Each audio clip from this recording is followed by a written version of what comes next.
My name is Paul Hemphill. I want to thank you very much for coming this evening. I want you to know that our purpose this evening is to reduce your stress about the whole college planning process. Okay? And the way I'm going to do that is I'm going to do it by covering three topics. The first topic we're going to cover is what you ought to expect from the colleges, what the whole culture of the whole collegiate system is all about. Not pretty, but you need to know. The second topic we're going to cover is how to afford college without taking out a single loan. Now, I know there's not a person in this room that believes what I just said. Okay, I get that, but when you see how it's done, you'll be able to come to the conclusion that a 10-year-old could have figured it out. Wow. Oh yeah. I love that part. And the third part is I'm going to tell you of some examples, or show you some examples of how you can minimize your college expenses, because the colleges are going to nickel and dime you to death. What I want to do is give you a little story that changed my life, which is the reason why I'm here standing in front of you. My firstborn is a senior in college. Well, I don't have anything to do one day, so I call the school's financial aid office, and this woman says to me, in so many words, Mr. Hemphill, didn't you know that you could do this? And for the next 10 minutes, I got attitude from this lady, because every time I asked her a question, she would say something like, you mean you didn't know you could, I mean, really? Seriously? You didn't know that? And so the more she talked like that, I had to ask her, do you talk to parents like this all the time? She said, yeah, as a matter of fact, I do. I said, but why would you do that? She said, well, you know, we're used to having parents not do the research and do things, and we just can't believe that they would spend that kind of money to send their kids to our school. Wow. I said, so do people in your business have this kind of posture when they're talking? Oh yeah, it's pretty common. Really, okay? The thing that really busted my gasket at the end of the conversation was when she said to me, you know, Ms. Temple, had you just filled out one of these forms, you could have saved yourself at least $20,000. Really? Okay? Well, I was really upset. I run downstairs and I tell my wife exactly what had happened, and when I'm all done complaining, she smiles, and I said, what are you smiling for? She says, I think you find yourself a new career. I said, what do you mean? She said, think of all the parents out there next year and the year after who are going to make the same dumb mistakes that we made in overpaying for our kids' college educations. And she said, you know, with your marketing background, parents would pay you to help them not to make those same dumb mistakes. And besides being a marketing guy, just think what you could do with their kids and getting them into the right fit colleges. And I thought, wow, this is pretty cool. So I spent a year researching colleges, and my stomach is getting sour every time I'm researching these schools, because of what I'm learning about how these schools work. Oh, you're going to find out a little bit about it. And so it came out in the form of a book. It went on Amazon, How to Win the College Game. And then I became a regular on Fox 25. And in the very first interview I had with the TV station, this lady, Lily, and she's still there, she's holding my book. And before the interview, she notices something that caught her eye. So right in the middle of the interview, she says to me, Mr. Temple, are you still in revenge mode? I said, yes, every new television interview at a time, okay? And every workshop at a time, okay? Oh yes, this is my opportunity tonight to get back any way I can, okay? First topic I'm gonna get to is what I told you earlier, how the colleges are acting towards you. And before I get into my version of that, what I'd like to do is bring up a fellow that I work with, Jeffrey Shank, who is the head of the Andover Advisory Group. He's a financial aid expert. And I'm going to have him come up just for a few moments to give you his version of what you should expect from the colleges. Jeff, would you come up, please? According to a study that was done recently by nerdwallet.com, they concluded that about half of all the families who didn't apply for financial aid could have qualified had they simply filled out the forms. I just want to talk about a few of them. Filing the forms too late seems kind of obvious. or filing the forms too early. Yes, despite what the colleges tell you, you can file those forms too early. There are legitimate proven strategies that you can employ that will help you to maximize the amount of financial aid that you're eligible for. Do as much research as you can, and employ those strategies, those legitimate proven strategies that can help you to maximize the amount of financial aid that's available to you. And if you feel as though you don't have enough time, or you just don't feel like you're able to come up with the right approach, then my recommendation to you would be to hire somebody to help you do that. And with that, I'll turn it back over to Paul, and I'm available if you have some specific questions about that particular topic. I'm available. I'd be glad to talk to you. You can just grab my card, give me a call anytime you want. Be glad to talk to you. Thank you. I'm going to give you a sense as to the difference of the culture 50 years ago compared to now, as to the way the colleges were marketing themselves. 50 years ago, you'd get a press release that would sound something like this.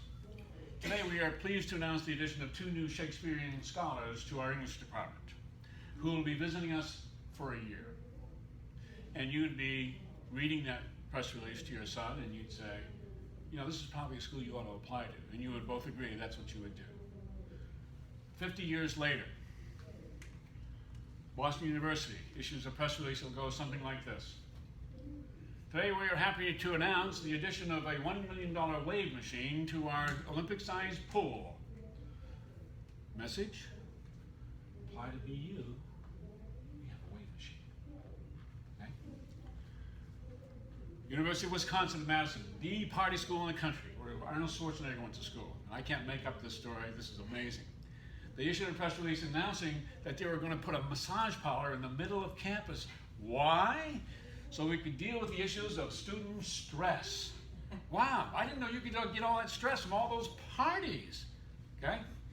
Or I met an employee here tonight who graduated from Ohio State, and I said, oh, you're the school that spent $150 million on a sports complex so you could kayak indoors.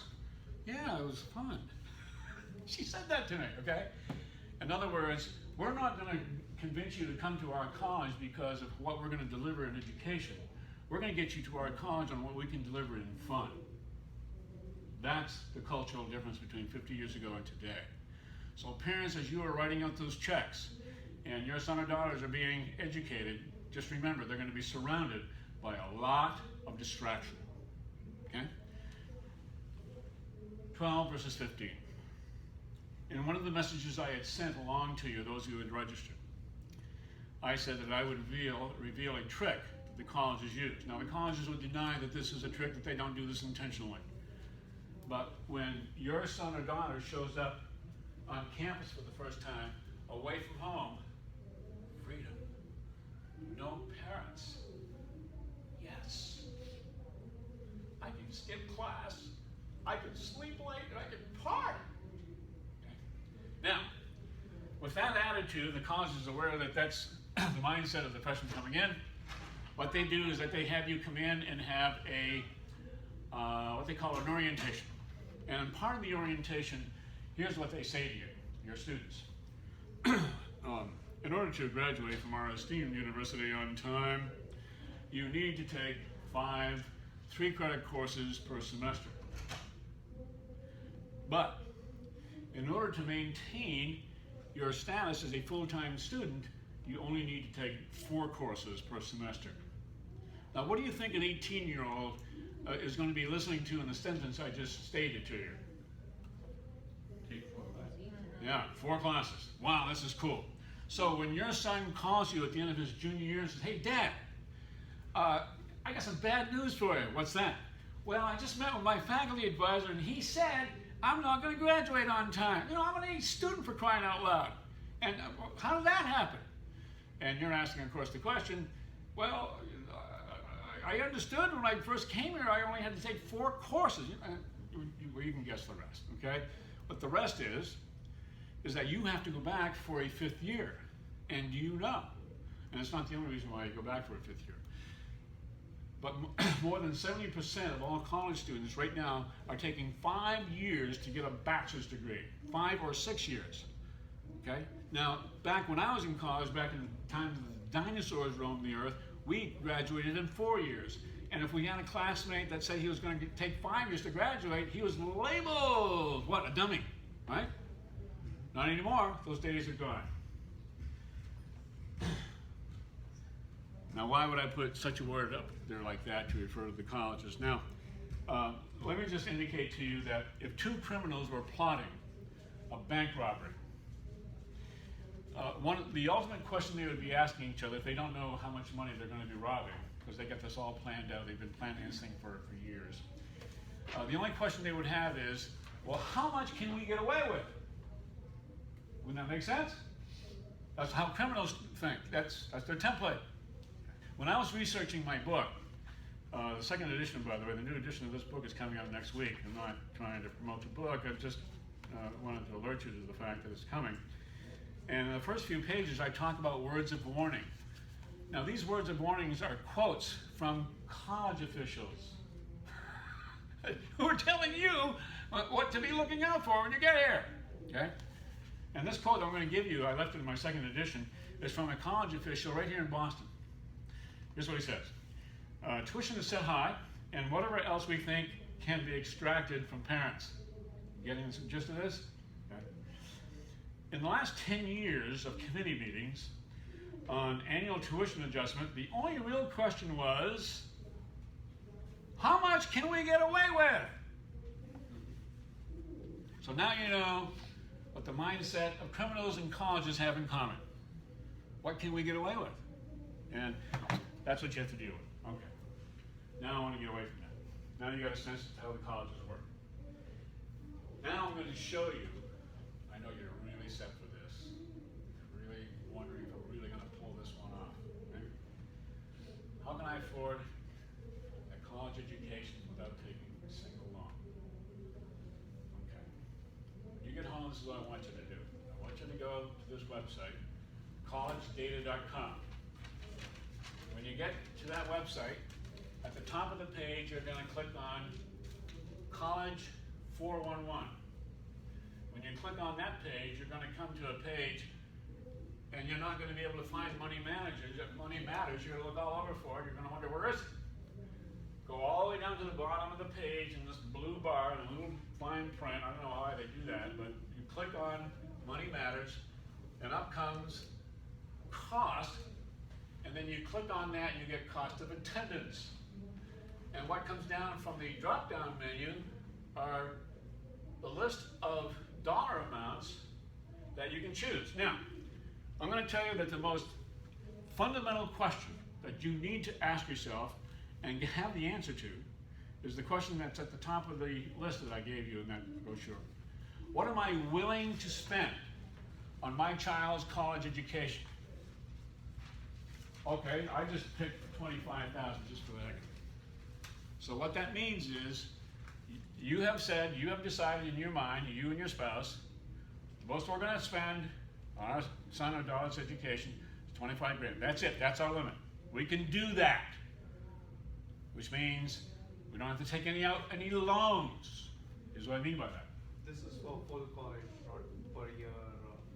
This is not a yearly cost. Yes, it's a yearly cost. A yearly cost. Yes. Then the website will ask you, well, what part of the country do you want to study in? So your daughter says, well, I think Florida would be nice.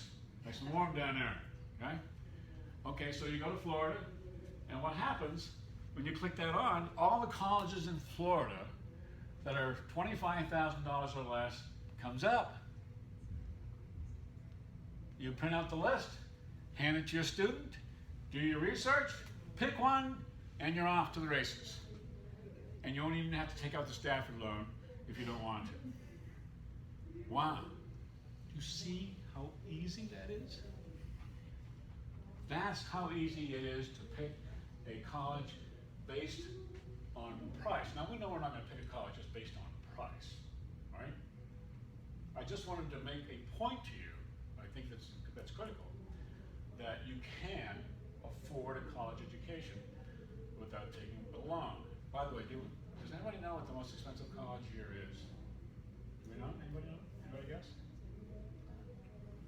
You would think with inflation every year, it'd be the fourth year, right? Right. It's the fifth year.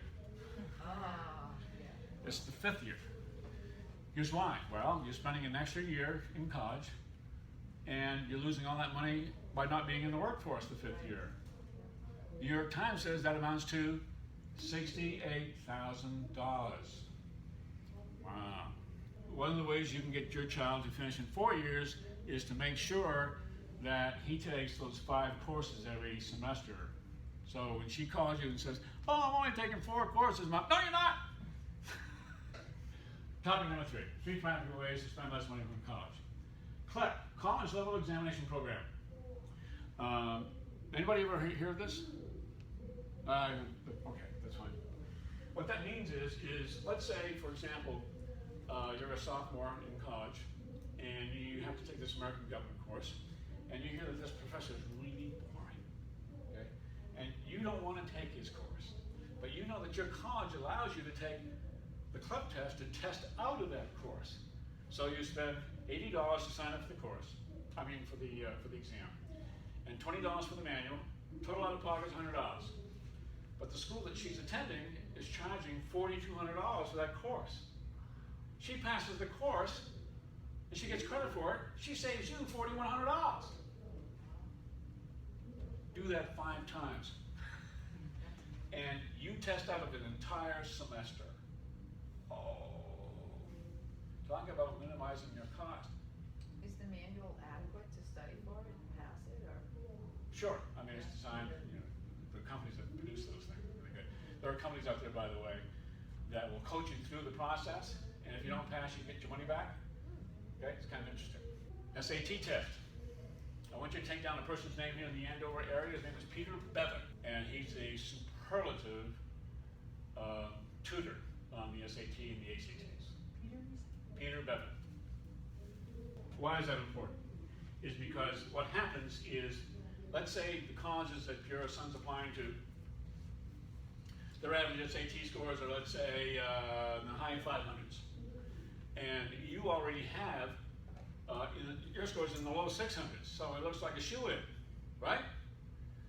Your chances are pretty good that the school might take you just based upon your SAT scores. Why? Because your average is above their average, and that's an investment for them to take you, because your average helps them raise their average. Get where that goes? So it's worth it to bribe you to get you to go to their school. They call it a scholarship, I call it a bribe. Now, why would you raise your SAT scores even beyond that? Because they could offer you more money. I had an example with a student last year. She took the ACT test. She was applying to Seton Hall University.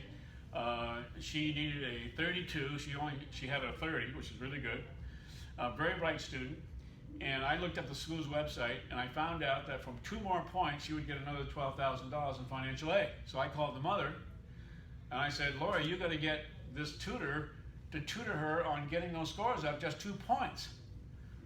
And she said, "Okay, fine." So the tutor got those scores up another 4 points, I think it was, and she gets another $12,000. So raising SAT scores can mean more money stays in your pocket. College expenses. Now here's what I mean by college expenses.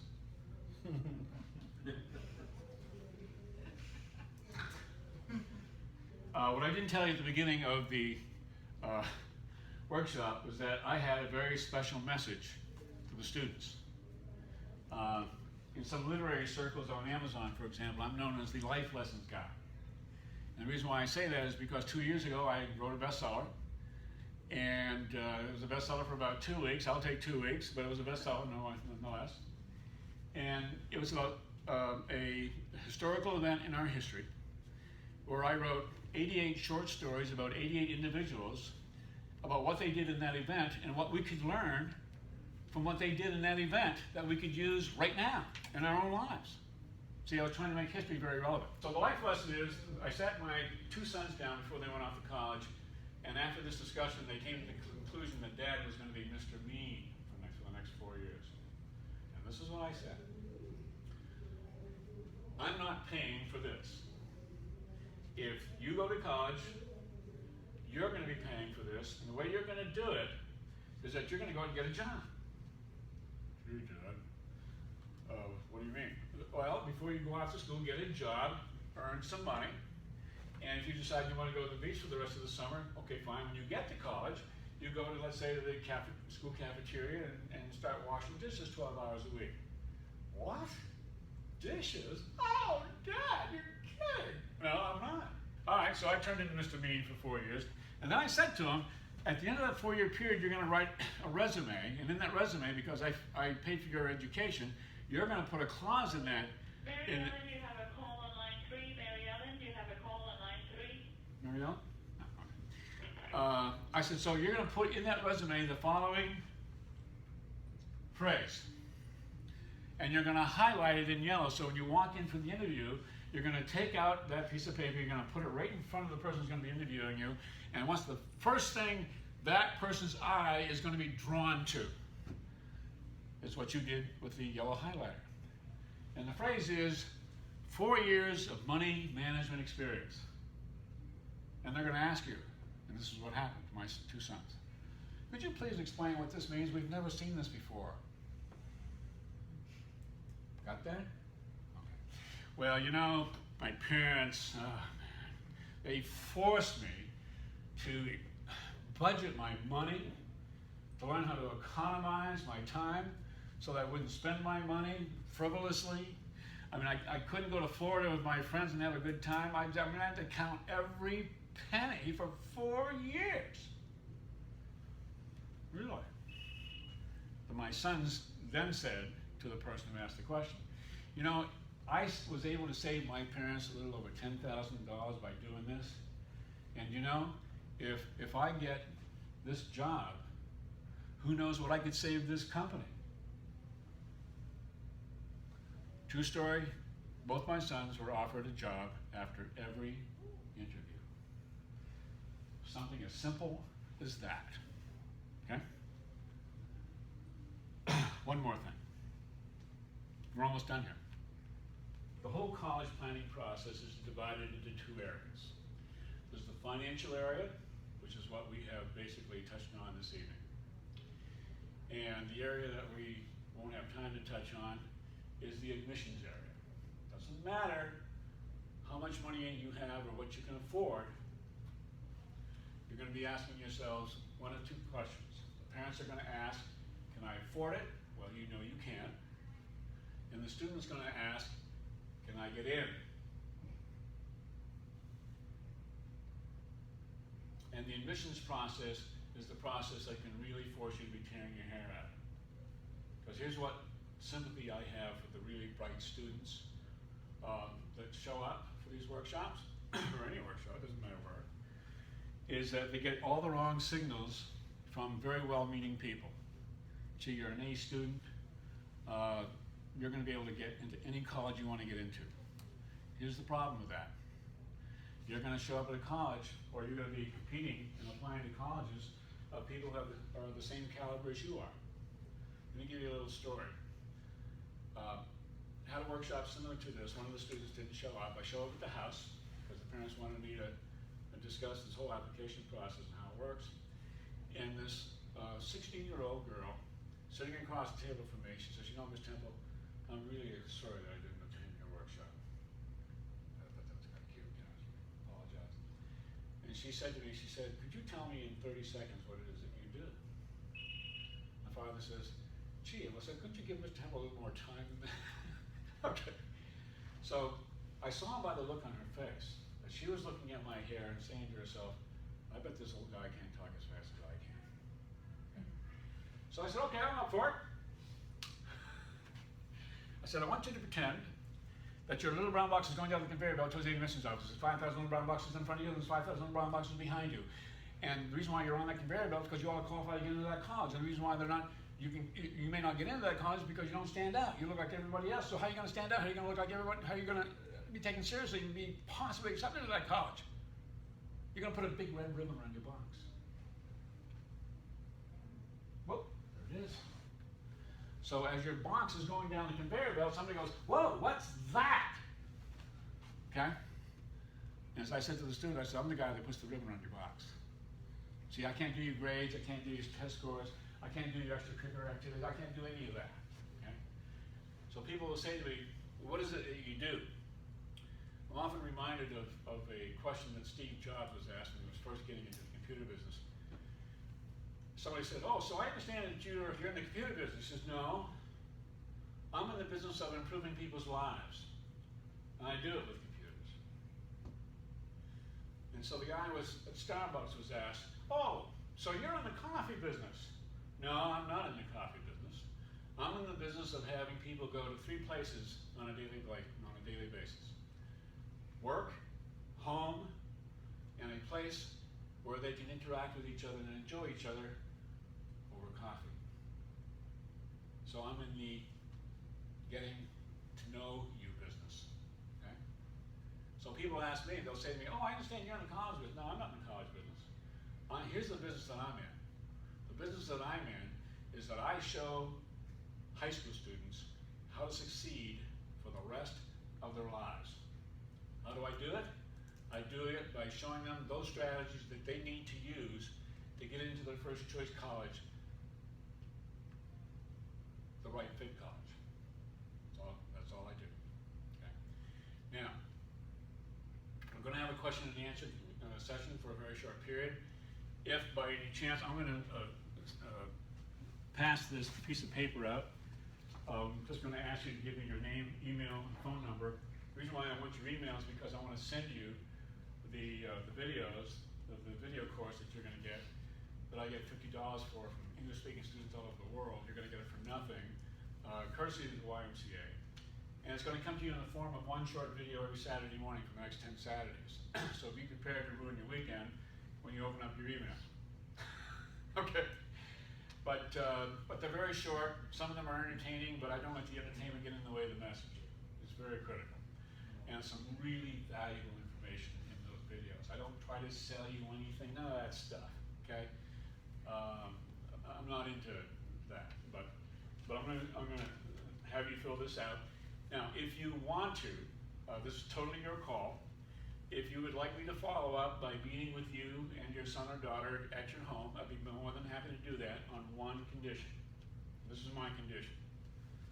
No decisions will be made, okay? I'll show up and we'll have a conversation, and that's all we're going to have. And in that conversation, you're going to decide, and I'm going to decide whether or not there's a fit, whether or not we should work together. And then I'll leave, okay? And then I'll turn to the student and I'll say, you know, it's not up to your parents to just make the decision, it's up to you. Because there has to be a comfort zone there in working with adults, right? And some students are kind of apprehensive about working with adults, especially guys with white hair. But if you know any of my students, they'll tell you. I was introduced at a graduation party a couple years ago, one of my students, really funny kid. All her girlfriends were in the room, and she says, hey guys, come over here, I want you to meet somebody. And so she said, this is Mr. Hemphill, the oldest teenager you'll ever meet. So I thought that was cool. Anyway, I'll pass these out, and you can fill those out if you'd like. And if you have any questions, please go ahead and hit me now. Anybody need a pen? Okay.